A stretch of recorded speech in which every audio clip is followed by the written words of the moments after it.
Je vais vous montrer ce que vous allez recevoir à la réception de votre casque après en moyenne 6 semaines d'attente. Une fois que vous aurez déballé et enlevé le papier de protection d'envoi, vous découvrirez cette boîte. À l'intérieur de cette boîte, vous y trouverez votre microfibre offerte par Tonefly pour le nettoyage et l'entretien de votre casque. À ce sujet, je vous invite à revoir ma vidéo qui concerne comment laver et entretenir correctement votre casque. Vous y trouverez également le mode d'emploi en anglais, ainsi que la petite pièce pour démonter correctement votre casque, ainsi que de la certification. Et vous trouverez évidemment votre casque emballé dans son pochon offert par Tonefly. À l'intérieur se trouve votre casque entièrement monté selon vos options et votre demande lors de l'achat. Je vous conseille de faire plusieurs maniements.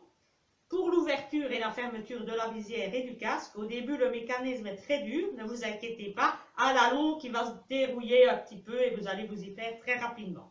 Pour ça, je vous invite à revoir ma vidéo sur le mode d'emploi et comment l'utiliser correctement. Maintenant, une deuxième question. Comment transporter votre casque correctement sur vos zones de saut ou en soufflerie?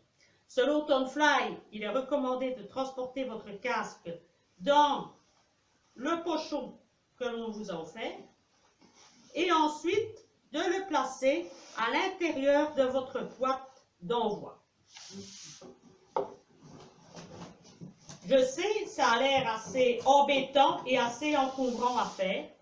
Pour ma part, ça m'arrive quelquefois de ne pas utiliser ma boîte, mais de mettre mon casque dans le pochon et de le mettre à l'intérieur de mon sac de transport. Ça évite que le casque ballotte dans la voiture. Voilà, c'est une petite astuce que je vous donne. Deuxième petit point que je voulais aborder rapidement. J'ai l'habitude de voir, comme d'ailleurs dans les milieux des motos, que beaucoup de gens mettent leurs gants à l'intérieur de leur casque pour ne pas l'oublier et ne pas les perdre. Je vous déconseille ce genre de pratique parce que les gants, c'est plein de bactéries, plein de transpiration et les mettre à l'intérieur d'un casque qui a une surface fermée très petite, ça fait plutôt macération et c'est pas très hygiénique. Donc, de préférence, mettez vos gants soit dans le pochon à côté de votre casque si vous voulez vraiment l'avoir à côté, ou dans sa boîte de transport, ou tout simplement dans vos sacs de sport. Voilà. Je vais vous laisser en vous souhaitant un joyeux Noël puisque nous y sommes et je vous invite à liker ma vidéo, à me suivre sur YouTube, Instagram, Facebook, de visiter ma boutique en ligne www.multiblueparadise.be. Je vous souhaite un joyeux Noël et je vous dis à bientôt avec de nouvelles réponses à de nouvelles questions sur vos sports favoris ainsi sur mes tranches de vie personnelles. À bientôt les amis et bonne fête à vous.